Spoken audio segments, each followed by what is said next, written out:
Fellow Ghanaians, good evening. Back in 2020, at the outbreak of the coronavirus pandemic, I started a regular conversation with you that came to be popularly known as fellow Ghanaians. It was a time of great fear of the unknown, and the entire world felt at risk. I came into your homes regularly to tell you what the experts were discovering about the virus and what we should do. Now that we have seen the worst of the COVID-19, I can tell you that there were moments during those times when I was distraught. There were moments when I was in despair about the apparent inadequacy of our health facilities. And there were moments when I wondered if the dire predictions made about dead bodies on our streets would truly happen.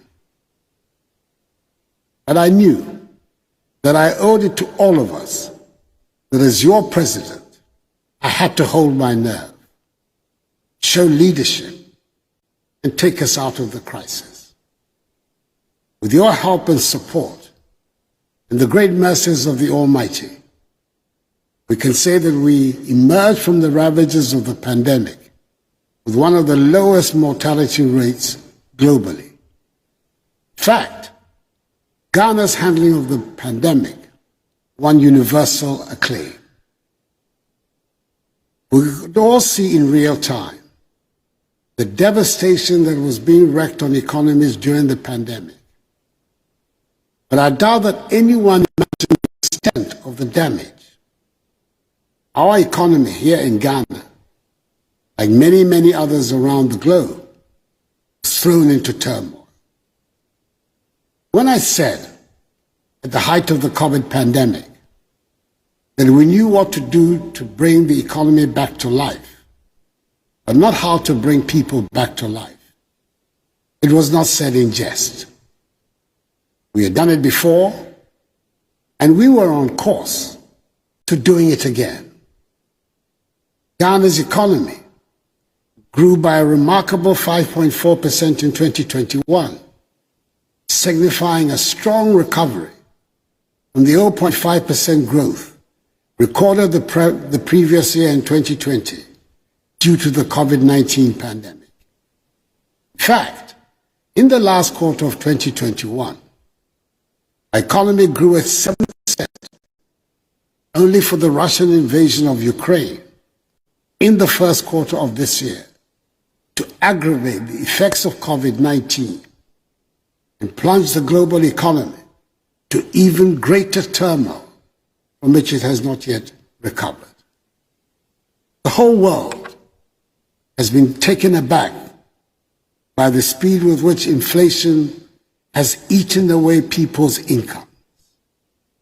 Economies, big and small, have experienced over this year alone the highest rise in cost of living over a generation, the highest rise in government borrowing in over 50 years, the highest rise in inflation for 40 years, the steepest depreciation in their currencies to the US dollar over the last 30 years, the fastest peak in interest rates for over 20 years, and the greatest threat of unemployment in peacetime, with over 100 million people being pushed into extreme poverty. Between the end of 2019 and now, inflation in Ghana has increased by 5-fold, in Togo by 16-fold, by 11-fold in Senegal, and by 7-fold in Côte d'Ivoire. In truth, however, the fact that there are petrol queues in France does not make it more tolerable that the trotro price from Kassoa to Circle has doubled in the past 1 year. Nor does it make it any more tolerable that the price of cooking oil goes up every other week. It is important to state mentioning the increases in prices worldwide is not meant to belittle the scope of suffering here, but simply to help us put things into some perspective, hopefully learn some useful lessons about how other people are coping. Fellow Ghanaians, this is why I'm back in your homes this evening, to ask for your support as we work together to get our economy back into good shape. In April, after the cabinet retreat of the first quarter, in recognizing the deteriorating macroeconomy, my government announced a 30% cut in budgeted discretionary expenditures and a 30% cut in salaries of the President, Vice President, ministers, deputy ministers, MMDCs, and political office holders, amongst other measures. And since July, when the government took the difficult decision to go to the IMF to seek support, I've been speaking publicly at different fora on the subject of the economic difficulties we face, especially during my recent tours, so far, of 9 regions, and interacting directly with you, the Ghanaian people. It is also true that many of you have felt the need for me to come back to the fellow Ghanaians format that brings us all together. For us in Ghana, our reality is that our economy is in great difficulty. The budget drawn for the 2022 fiscal year, that is this year, has been thrown out of gear, disrupting our balance of payments and debt sustainability, and further exposing the structural weaknesses of our economy. We are in a crisis. I do not exaggerate when I say so. I cannot find an example in history when so many malevolent forces have come together at the same time. But, as we have shown in other circumstances, we should turn this crisis into an opportunity to resolve not just the short-term urgent problems, but the long-term structural problems that continue to bedevil our economy. I urge us all to see the decision to go to the International Monetary Fund in this light. We have gone to the fund to repair in the short term our public finances and restore our balance of payments, whilst we continue to work on the medium to long-term structural changes that are at the heart of our goal of constructing a resilient, robust Ghanaian economy and building a Ghana beyond aid. I'm able to report to you, my fellow Ghanaians, that the negotiations to secure a strong IMF program, which will support the implementation of our post-COVID-19 program for economic growth and additional funding to support the 2023 budget and development program, are at advanced stages and are going well. We're determined to secure these arrangements quickly to bring back confidence and relief to Ghanaians. We're working towards reaching a deal with the IMF by the end of the year. This will give further credence to the measures government is taking to stabilize and grow the economy, as well as shore up our currency. I know that the increasing cost of living is the #1 concern for all of us. It is driven by fast escalating fuel prices at the pumps, which is caused by high crude oil prices on the world market and our depreciated currency. I know that this is putting intolerable pressure on families and businesses. I know that people are being driven to make choices they should not have make. And I know that it has led to the devaluation of capital of traders and painfully accumulated savings.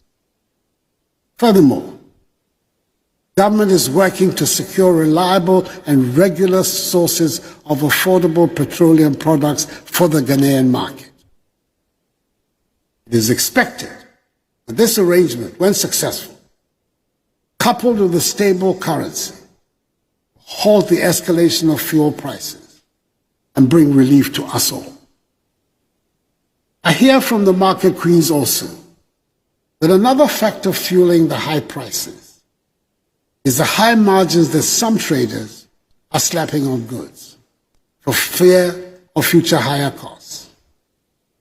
I say to our traders, we are all in this together. Please, measured in the margins we seek. I have great respect and admiration for the ingenuity and hard work of our traders, especially those that take on the distribution of foodstuffs around the country. And I would hesitate to join in calling them names. I do make a heartfelt appeal that we all keep an eye out for the greater good and not try to make the utmost profits out of the current difficulty. In language that every market woman and indeed every trader in our country understands, let me say that the basic problem we face is that we're not making as much money as we need to spend.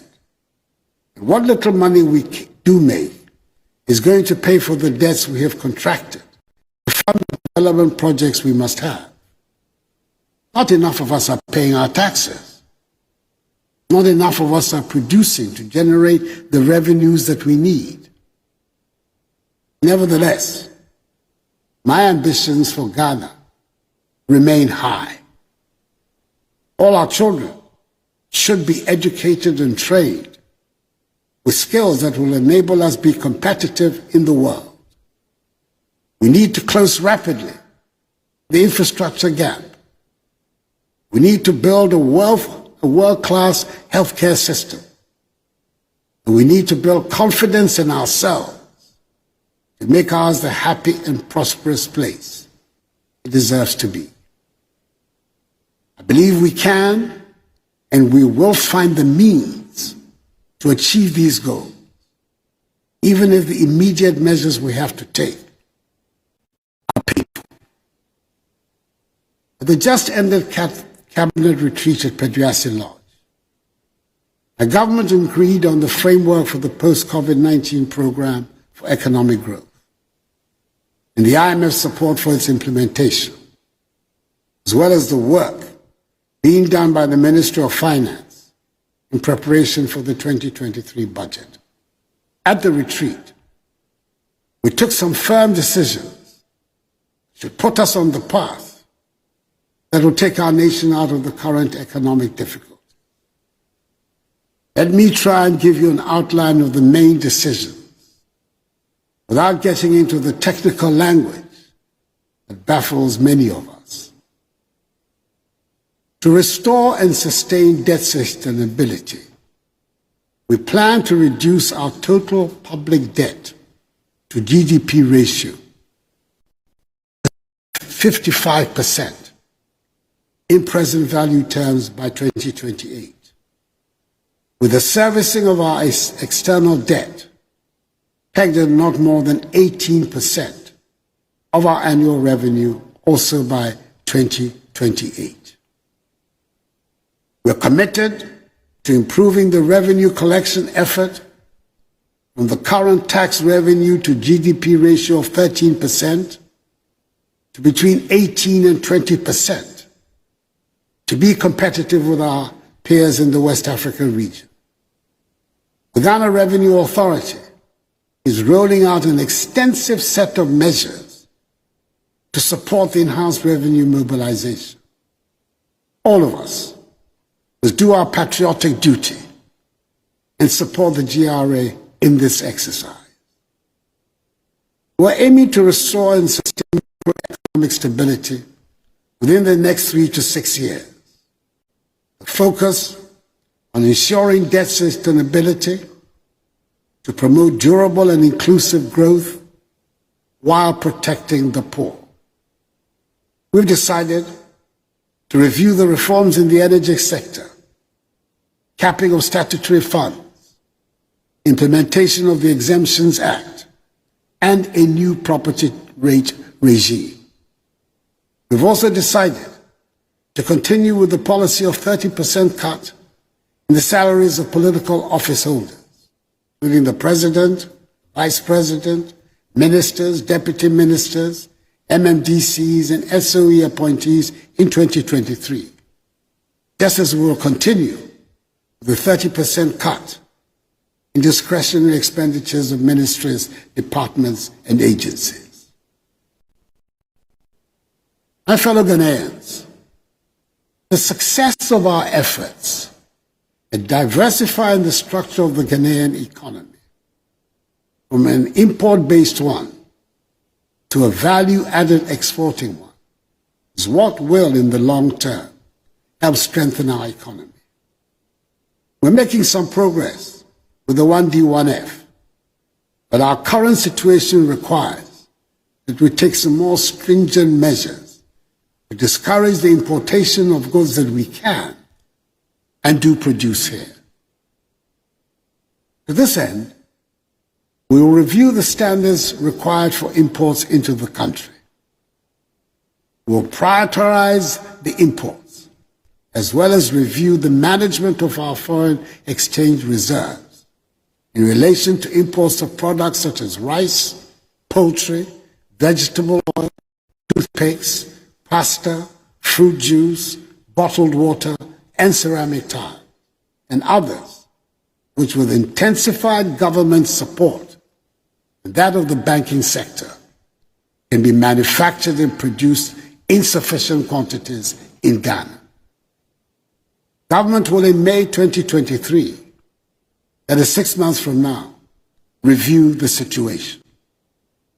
We must, as a matter of urgent national security, reduce our dependence on imported goods and enhance our self-reliance, as demanded by our overarching goal of creating a Ghana beyond aid. Much as we believe in free trade, we must work to ensure that the majority of goods in our shops and marketplaces are those we produce and grow here in Ghana. That is why we have to support our farmers and domestic industries, including those created under the 1D1F initiative, to help reduce our dependence on imports and allow us the opportunity to export more and more of our products, and guarantee a stable currency that will present a high level of predictability for citizens and the business community. Exports, not imports, must be our mantra. Accra, after all, hosts the headquarters of the Secretariat of the African Continental Free Trade Area. Fellow Ghanaians, as the French would say, l'argent n'aime pas le bruit. To wit, money does not like noise. Sika mpe dede. Where there's chaos, where there's noise, where there's unrest, you will not find money. If you talk down your money, it will go down. If you allow an unidentifiable person to talk down your money, it will go down. The recent turbulence on the financial markets was caused by low inflows of foreign exchange and was made worse in the last 2 to 3 weeks, in particular, by the activities of speculators and the black market. An anonymous 2-minute audio message on a WhatsApp platform predicting a so-called haircut of government bonds sent all of us into banks and forex bureaus to dump our CDs. And before we knew it, the CD had depreciated even further. All of us can play a part in helping to strengthen the CD, having confidence confidence in the currency and avoiding speculation. Let us keep our cedi as the good store of value it is. For those who make it a habit of publishing falsehoods, which result in panic in the system, I say to them, the relevant state agencies will act against such persons.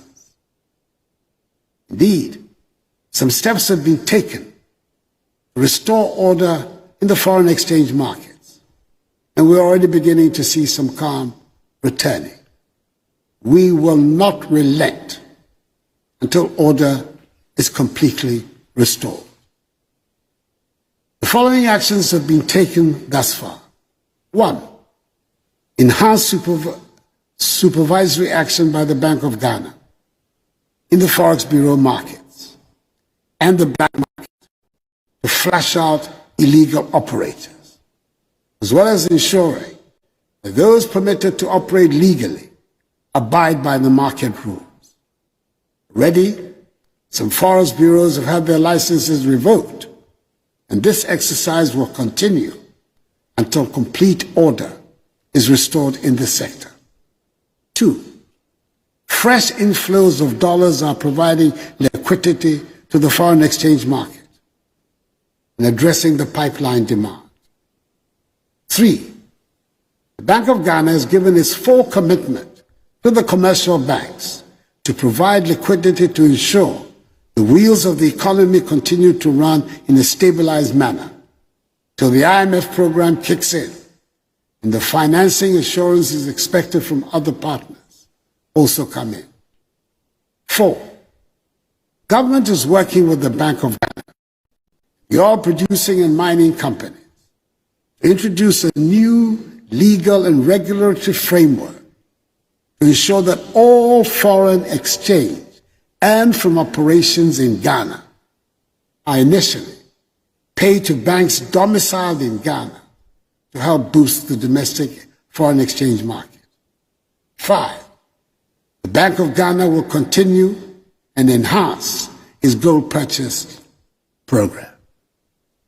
I'm confident that these immediate measures designed to change the structure of our balance of payment flows, sanitize the foreign exchange market, ensure that the banks and Forex Bureau operate along international best practices, together with strengthened supervision, will go a long way to sanitize our foreign exchange market and make it more resilient against external vulnerabilities going forward.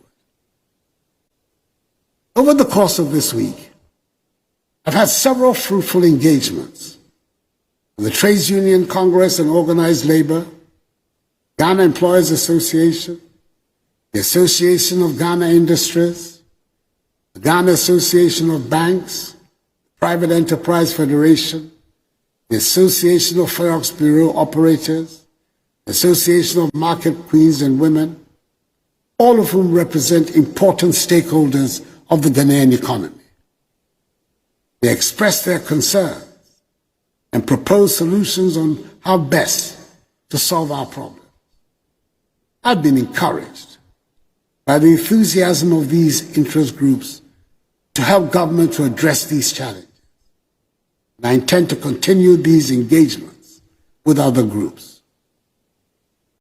I also want to assure all Ghanaians that no individual or institutional investor, including pension funds, in government treasury bills or instruments, will lose their money as a result of our ongoing IMF negotiations. There will be no haircuts. So I urge all of you to ignore the false rumors. Just as in the banking sector cleanup, government ensured that the 4.6 million depositors affected by the exercise did not lose their deposits. And meaning say as not asetemu ayade. Nanso mo bi ampa ba. Unkoso enye gidi wa banum. Isishaya itumi ma free SHS any one district one faction Isheshea, a boama, yitumi pam corona, yari ni free or manimu. Sansu na mabai, etutu nyema ye, samre, ema ahoto, aba omaimu. Na minim se, tijieno, womemono, echese, kono, unyankupon, neko. Amen. Lake ni biyewa, nyeka shegbe ye no. Ni nye na himo ke yeli yake gbejiano to ni hani free SHS bami gbejiano to ni hani this one district one factory bami gbejiano to ni hani wonye wo hwe corona hila keshi wo mana mi na kano ni miam lalo bato gbejiano to koni ijole abami ejake mi himo ke yeli yake nyumotani. My government has always been cognizant of the importance of implementing policies and social interventions to relieve Ghanaians of hardships. It is for this reason that over the first 5 years in office, the government reduced electricity tariffs cumulatively by 10.9%. We provided free water and electricity as well as reduced tariffs for the entire population during the whole year of the COVID-19 pandemic. We increased the share of the District Assembly's Common Fund to persons with disabilities by 50%. We exempted Kayaye from market tolls. We expanded the LEAP by 150,000 beneficiaries. We expanded school feeding from 1.6 million children to 2.1 million children. We restored teacher and nursing training allowances. We absorbed the cost of BC and WACC exam registrations for parents. No guarantors now required to obtain student loans. The Ghana card is sufficient, and we have implemented free TVET as well as free senior high school education. It is obvious, fellow Ghanaians, that you have a government that cares. We're determined to restore stability to the economy and provide relief. Well, all of us are in this together and asking for your support to rescue Ghana from the throes of this economic crisis. I have total confidence in our ability to work our way out of our current difficulties. Not afraid of hard work. We will triumph, as we have triumphed many times before. Let us unite and rally around our republic, its institutions and its democratic values, and insist that under God we will emerge victorious from our current difficulty. But this too shall pass, as the battle is the Lord's. I'll be coming regularly to keep you updated about the measures your government is making to move our country forward and tackle our economic challenges. God bless us all and our homeland Ghana and make her great and strong. Thank you for your attention. Have a good evening.